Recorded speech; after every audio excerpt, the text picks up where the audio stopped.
Okay.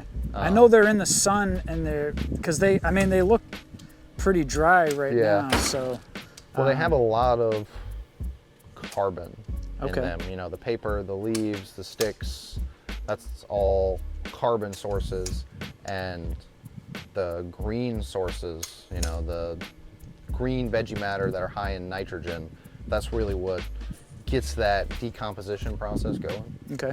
So, I mean, I don't know how much like food scraps you're throwing in.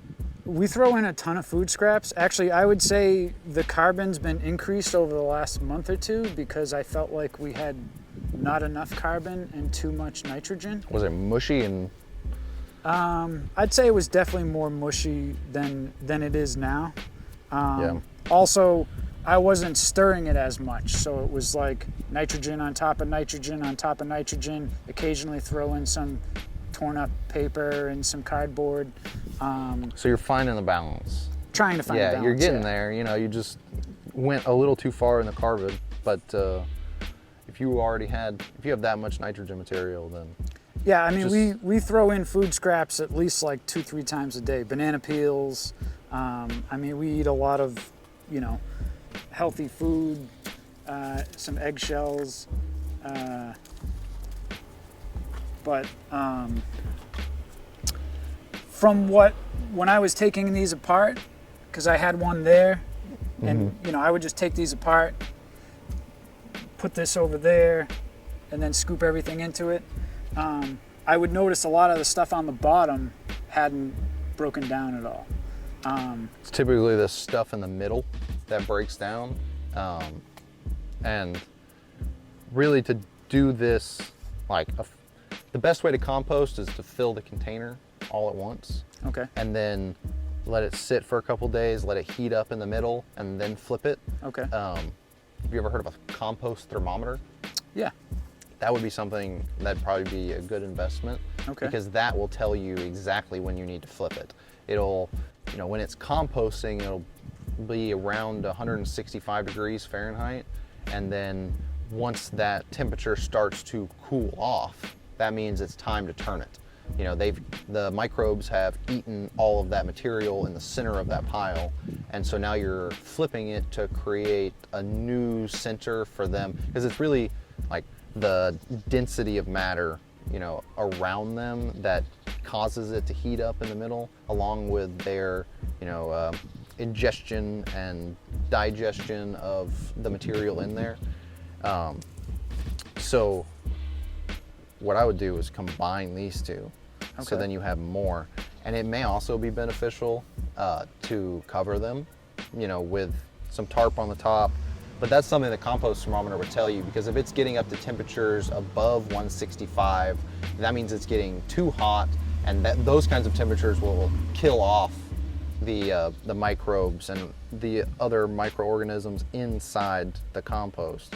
So you don't want it to be too hot. You just have to get it to, you know, a good temperature, let it sit for a bit. When it starts to cool off, then you turn it. Okay. And I mean, that's a speedy way of making compost. You could also just let these sit here for a couple years, or even, you know, however long it takes, and they will decompose eventually. You know, compost happens in nature just from things falling on the ground and decaying. Sure. So it's all about how much work you are able to put into it, and how much compost you need, like in a time span. So. Okay. I mean, we've got some squashes growing out of the back, potato in the front. So does it seem like the lower levels are probably doing better than what we see on top? I mean, there's certainly more moisture in there. Okay. If it's composting effectively, there won't be any seeds in it. You know, well, there will be some seeds, but the larger seeds, like your squash seeds, and the more sensitive, like tomato seeds, they'll be broken down in that composting process. Now the potatoes, you may have potatoes growing out of there forever.